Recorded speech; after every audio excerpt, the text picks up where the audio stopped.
자, 오늘 저희가 함께 분석해 볼 자료는요. 2026년 1월 15일 한국 주식시장에 대한 여러 기사들입니다. 헤드라인만 보면 아주 뜨겁죠. 코스피가 10거래일 연속 사상 최고치를 경신하면서 4,800선 코업까지 갔다는 소식인데요. 그런데 보내주신 자료들을 좀 찬찬히 뜯어보니까 이 화려한 숫자 뒤에 아주 복잡하고 또 흥미로운 이야기가 숨어 있더라고요. 네, 맞아요. 오늘 분석의 목표는 단순히 시장이 올랐다라는 그 사실을 넘어서는 거예요. 이 랠리의 진짜 본질을 한번 파헤쳐보는 거죠. 뭐랄까, 지수는 오르는데 왜 내 계좌는 그대로일까? 도대체 누가 이 상승의 혜택을 보고 있고 돈은 어디로 흐르고 있는지, 그리고 또 개인 투자자들은 왜 다른 생각을 하고 있는지 그 속사정을 한번 들여다보려고 합니다. 좋습니다. 그럼 가장 먼저 눈에 띄는 소식부터 시작해보죠. 코스피가 4,797.55, 그리고 삼성전자는 14만 원을 훌쩍 넘었어요. 정말 숫자만 보면 모두가 샴페인을 터트리는 그런 축제 분위기인데요. 그런데 바로 그 지점이 오늘 이야기의 핵심이에요. 이 축제에 모두가 초대받은 건 아니라는 거죠. 자료를 보면 이번 랠리는 극심한 양극화 현상을 보이고 있어요.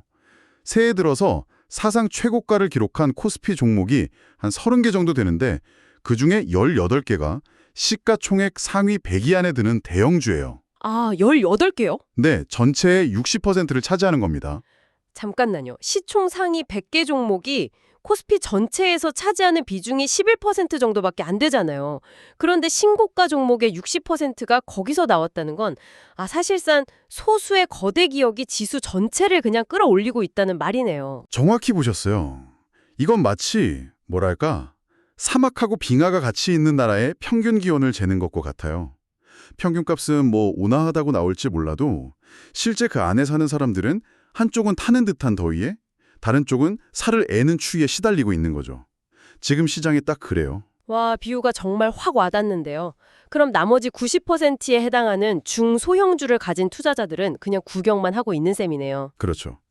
실제로 자료를 보면 코스피 전체의 약 90%를 차지하는 중소형주 중에서 신고가를 기록한 종목은 고작 12개뿐이에요.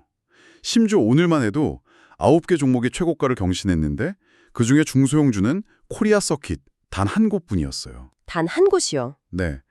그러니까 많은 투자자들이 지수는 역대 최고라는데 왜 내 주식은 이 모양이지? 하는 그런 소외감을 느낄 수밖에 없는 구조인 거예요. 이런 소외감. 이게 나중에 우리가 얘기할 개인 투자자들의 좀 이상한 움직임이랑도 연결될 것 같다는 생각이 드네요. 알겠습니다. 그럼 그 소수의 대기업, 특히 반도체에 쏠렸던 돈은 지금 어디로 움직이고 있을까요? 모두가 삼성전자만 계속 사고 있는 건 아닐 겐데요. 바로 그게 두 번째 흥미로운 지점입니다. 시장에서는 순환매가 아주 활발하게 일어나고 있어요. 쉽게 말해서 반도체에서 큰 수익을 낸 투자자들이 이제 다음 먹거리를 찾아 빠르게 움직이고 있다는 뜻이에요. 다음 먹거리요? 그게 어딘데요? 자료를 보면 의외의 업종들이 눈에 띕니다. 운송장비, 부품, 특히 자동차, 그리고 방산, 조선주가 아주 강한 모습을 보이고 있어요. 연초 이후에 외국인들이 뭘 샀나 그 리스트를 보면요. 하나오션, 한화에어로스페이스, HD현대중공업 같은 기업들이 상위권에 딱 표진해 있죠. 방산이나 조선이요? 솔직히 좀 의외인데요. 요즘 다들 AI 반도체 얘기만 하는데 갑자기 왜 이런 전통적인 중후장대 산업으로 돈이 몰리는 거죠? 그게 바로 핵심입니다. 이 전통 산업들이 새로운 기술과 지정학적 흐름 속에서 재평가받고 있는 거거든요. 예를 들어 AI 산업이 커지면 뭐가 필요할까요? 데이터, 반도체. 그것도 맞지만 어마어마한 양의 전력이 필요하죠. 그러다 보니까 두산 에너빌리티 같은 발전 설비, 즉 기계 장비 업종이 주목받는 거고요. 아하, AI의 성장이 반도체뿐만 아니라 전력 인프라 수요까지 자극하고 그게 다시 전통적인 기계, 장비 회사들의 가치를 끌어올리는 그런 연쇄작용이 일어나는 거군요. 맞아요. 개별 기업 소식을 봐도 이런 흐름이 뚜렷해요. 한화그룹이 방산, 에너지 부문이랑 테크, 랄프 솔루션 부문을 나누는 인적 분할 계획을 발표했잖아요. 네, 그 소식 들었어요. 시장에서는 이걸 사업 구조를 더 명확히 하고 주주 가치를 높이려는 시도로 해석하면서 한화갤러리아가 이틀 연속 상한가를 가는 등 그룹주 전체가 들썩였어요. 포스코 그룹도 로봇 자동화 협력 소식에 포스코 DX가 상한가를 기록했고요. 맞아요. 나우로보틱스 인수 합병 소식도 있었죠. 요즘 피리컬 AI라고 해서 로봇 분야가 아주 뜨겁던데 시장의 관심이 단순히 반도체라는 큰 테마를 넘어서 AI가 실질적으로 적용될 수 있는 구체적인 산업들, 그러니까 방산, 로봇, 에너지 인프라 같은 분야로 아주 세밀하게 파고들고 있다는 신호로 보이네요. 네, 바로 그겁니다. 시장은 이미 반도체 다음 단계를 내다보면서 영리하게 움직이고 있는 거죠. 알겠습니다. 그러니까 큰 손들은 반도체에서 다음 타자인 방산, 로봇으로 영리하게 옮겨가고 있다. 이 말씀이시군요. 그럼 보통 개인 투자자들도 그 흐름을 따라가려고 하지 않을까요? 스마트 머니를 따라가는 게 정석이니까요. 그런데 보내주신 자료를 보면 완전히 정반대, 솔직히 좀 충격적인 이야기가 있더라고요. 네, 맞습니다. 작년에는 국내 주식 투자자 동학개미가 해외 주식 투자자 서학개미보다 3배 넘는 수익률을 기록했다는 분석도 있었는데 지금은 전혀 다른 양상이에요. 자료에 따르면 개인들은 이 기록적인 강세장 속에서 오히려 1조 8천억 원이 넘는 코스피 주식을 팔아치웠어요. 네, 팔았다고요?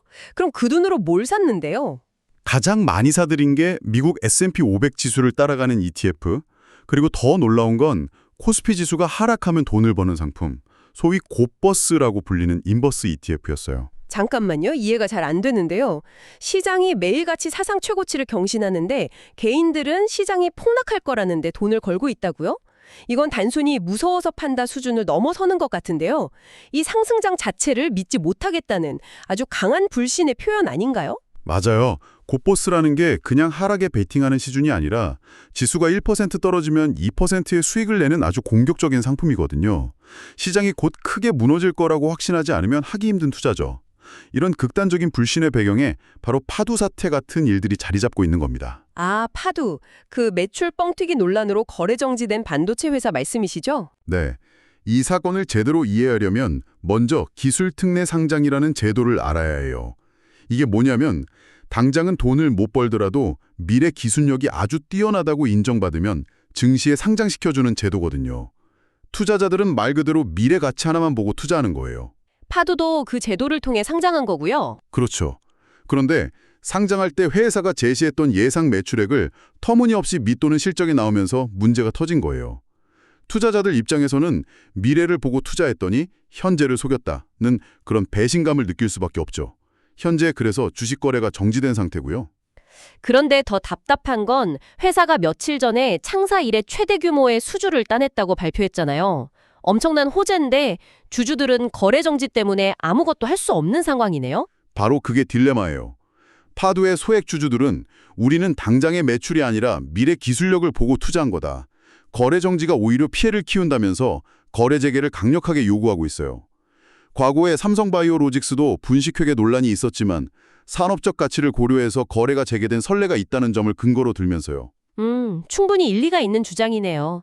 기술특례 상장이라는 제도 취지 자체를 생각하면요. 반면에 전문가들의 시각은 다릅니다. 기존 주주뿐만 아니라 잠재적 투자자, 즉 미래의 주주를 보호하는 게 더 중요하다고 지적해요. 섣불리 거래를 재개했다가 기존 주주들이 이 호재를 틈타서 주식을 다 팔고 빠져나가 버리면 그 부담은 아무것도 모르는 새로운 투자자들에게 고스란히 전가될 수 있다는 거죠. 아, 듣고 보니 그것도 맞는 말이네요. 기존 주주를 구제하자니 새로운 피해자가 생길 수 있고 시장 원칙을 지키자니 기존 주주들의 피해가 너무 커지는 정말 어려운 문제군요. 네. 바로 이런 논란과 불확실성이 쌓이면서 시장 전체에 대한 개인 투자자들의 신뢰를 갉아먹는 거예요. 저렇게 화려하게 상장해도 믿을 수 없다.